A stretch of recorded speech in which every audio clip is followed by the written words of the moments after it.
வணக்கம். என் குருநாதர் எழுத்து சித்தர் பாலகுமார் சார் அவர்களை மனதார வணங்கிவிட்டு உங்களுடன் உரையாட தொடங்குகிறேன். தெய்வ கடாட்சத்தினுடைய நேயர்களுக்கு முதல்ல என்னுடைய நன்றியை தெரிவிச்சுக்கிறேன். தொடர்ந்து நிறைய பேர் இந்த சேனலை சப்ஸ்கிரைப் செய்து பார்த்துட்டு இருக்கீங்க. எனக்கு அது ஒரு பெரிய ஊக்கம் தருகிற விஷயமாக, பலம் தருகிற விஷயமாக இருக்கு. அத்தனை பேருக்கும் நன்றி. இதுவரை நீங்க சப்ஸ்கிரைப் பண்ணல அப்படின்னா நீங்க இப்ப சப்ஸ்கிரைப் செய்து பார்த்து எனக்கு ஆதரவு தரும்படி அன்போட கேட்டுக்கிறேன். தமிழகத்துல ஏகப்பட்ட கோயில்கள் இருக்கு, ஆலயங்கள் இருக்கு, ஸ்தலங்கள் இருக்கு. சிவன் கோவில்கள், பெருமாள் கோவில்கள், வைப்பு கோவில்கள், பாடல் பெற்ற ஸ்தலங்கள், மங்களாசாசனம் செய்யப்பட்ட கோவில்கள், முருகப்பெருமான் திருத்தலங்கள், அம்மன் கோவில்கள், ஆஞ்சநேயர் கோவில், வராகர் கோவில், வராகி கோவில் அப்படின்னு எல்லாம் ஏகப்பட்ட கோவில்கள் இங்க தமிழகத்துல இருக்கு. இதுல சைவம், வைஷ்ணவம் அப்படின்னு எல்லாம் பிரிக்கப்பட்டிருக்கு. கோயில் நகரம் அப்படின்னு சொல்லப்படுற ஊராக கும்பகோணம் இருக்கு. அதே போல நகரேஷு காஞ்சி அப்படின்னு காஞ்சிபுரத்தை சொல்லுவாங்க. அதாவது நகரங்களிலேயே சிறந்து விளங்குகிற ஒரு புண்ணிய கஷேத்திரம் காஞ்சிபுரம் அப்படின்னு சொல்லுவாங்க. ஆனால் சைவத்துல கோயில் அப்படின்னு சொன்னா அது சிதம்பரம் திருத்தலத்தை, சிதம்பரம் நடராஜ பெருமான் குடிகொண்டிருக்கிற திருத்தலத்தை கோவில் அப்படின்னு சொன்னாலே அது தில்லை அம்பலத்தானை தான், அந்த அம்பலத்தான் குடிகொண்டிருக்கிற ஆலயத்தை தான். அதே போல வைஷ்ணவத்துல கோயில் அப்படின்னு சொன்னாலே ஸ்ரீரங்கம் தான். திருச்சி கொள்ளிடத்துக்கும் காவிரி கரைக்கும் நடுவுல இருக்கிற அந்த ஸ்ரீரங்கம் திருக்கோவில் தான். சரி, இதுல இந்த தில்லைன்னு சொல்லப்படுகிற சிதம்பரம் கோவிலை பத்தி நாம சொல்லுவோம். சிதம்பரம் கோவிலை ஏன் அவ்வளவு பெருசா கொண்டாடுறாங்க, அதுக்கு காரணம் என்ன அப்படின்னு பார்க்கும் பொழுது, அங்க சிவபெருமான் குடிகொண்டிருக்கிற அந்த சந்நிதி, அந்த சபைகள்ல, பஞ்ச சபைகள்ல அது ஒரு சபை இல்லையா, அது ஒரு விஷயம். ஆடல் வல்லால், ஆடல் அரசராக அந்த நாட்டிய நாயகன், நடன நாயகன் அங்க நடராஜ பெருமான் அங்க காட்சி தருகிறார். அது ஒண்ணுமா, அது மட்டும்தானா? இல்லை. பொதுவா நீங்க போற கோவில்ல எத்தனை மணிக்கு நைட்டு நட சாத்துவாங்க?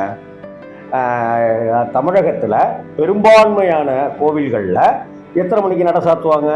சில கோவில்ல 8 மணிக்கு சாத்துவாங்க, சில கோவில்களில் 8:30 மணிக்கு சாத்துவாங்க, சில கோவிலில் 9 மணிக்குள்ளார சாத்திடுவாங்க இல்லையா.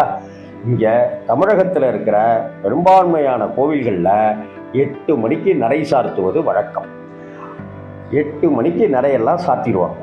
ஆனால் இங்கே தில்லை அம்பலத்தான் குடிகொண்டிருக்கிற சிதம்பரம் நடராஜர் பெருமான் கோவிலில் 8 மணிக்கோ 8:30 மணிக்கோ 9 மணிக்கோ நடை சாத்துவது இல்லை. என்ன காரணம்? அப்ப எப்பதான் சாத்துவாங்க? இரவு 10 மணிக்கு தான் அர்த்தஜாம பூஜை நடக்கும். ஏன் எல்லா கோயிலையும் 8 மணிக்கு நடக்குது, எல்லா கோயிலையும் 8:30 மணிக்கு நடந்து முடிஞ்சிருது, இன்னும் சில கோவில்கள்ல 9 மணிக்கெல்லாம் நட சாத்திடுறாங்க. ஆனா ஏன் சிதம்பரம் நடராஜர் கோவில்ல மட்டும் இரவு 10 மணிக்கு அர்த்தஜாம பூஜை நடக்குது?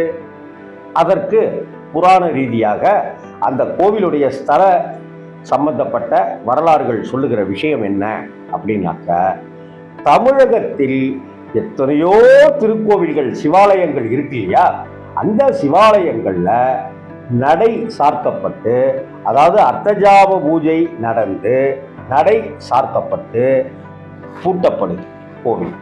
அதன் பிறகு அத்தனை கோயில்கள்ல இருக்கிற சிவஸ்வரூபங்கள், சிவனார்கள் நேரடியாக சூட்சமமாக சிதம்பரம் கோவிலுக்கு வந்துருவாங்களாம்.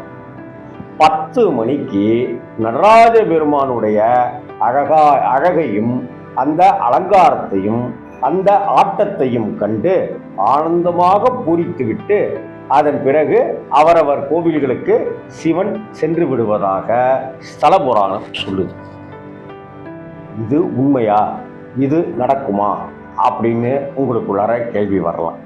ஆனால் இதுதான் ஸ்தல புராணம் சொல்லுகிற விஷயம். அது மட்டும் இல்லை, இன்னும் பல கோவில்கள் எடுத்துக்கிட்டோம்னாக்க அந்த கோவில்ல ஒரு சூட்சும சக்தி நமக்கு ஏதோ ஒன்று உணர்த்தும். ஒரு வைப்ரேஷன் இருக்குங்க இந்த கோவில்ல அப்படின்ட்டுலாம் சொல்லுவோம்.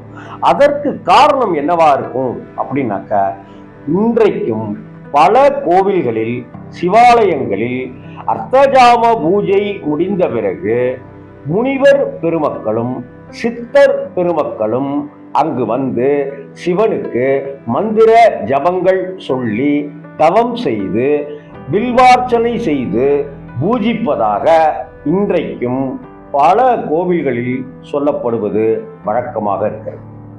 ஆக அர்த்தஜாம பூஜைன்னு ஒரு சிவன் கோவில்ல இரவு 8 மணிக்கு பூஜை செய்து நடை சார்த்தப்படுகிற வழக்கம் இருக்கு. ஆனால் சிதம்பரம் நடராஜ பெருமான் கோவில்ல மட்டும் 10 மணிக்கு நடை சார்த்துகிற வழக்கம் இருக்கு. அந்த 10 மணிக்கு எல்லா சிவன் கோவில்ல இருந்தும் சிவபெருமான் அங்க வந்து சூட்சமமாக இருந்து ஆடல் அரசனை, ஆடல் நாயகனை, அந்த ஆடல் வல்லானை கண்ணார தரிசித்து அவருடைய ஆட்டத்தையும் அழகையும் கண்டு எதிர்த்து போய் மீண்டும் அவரவர் கோயில்களுக்கு செல்கிறார்கள். அதனாலதான் 10 மணிக்கு அர்த்தஜாம பூஜை தில்லைன்னு சொல்லப்படுகிற சிதம்பரம் கோவில்ல நடக்குது. சிதம்பரம் கோவில்ல வாழ்க்கையில ஒரு தடவையாவது 10 மணிக்கு நடைபெறுகிற அந்த அர்த்தஜாம பூஜையை தரிசித்தால் நம்முடைய 3 ஜென்ம பாவங்கள் நீங்கும் என்பது ஐதீகம். வணக்கம் நண்பர்களே.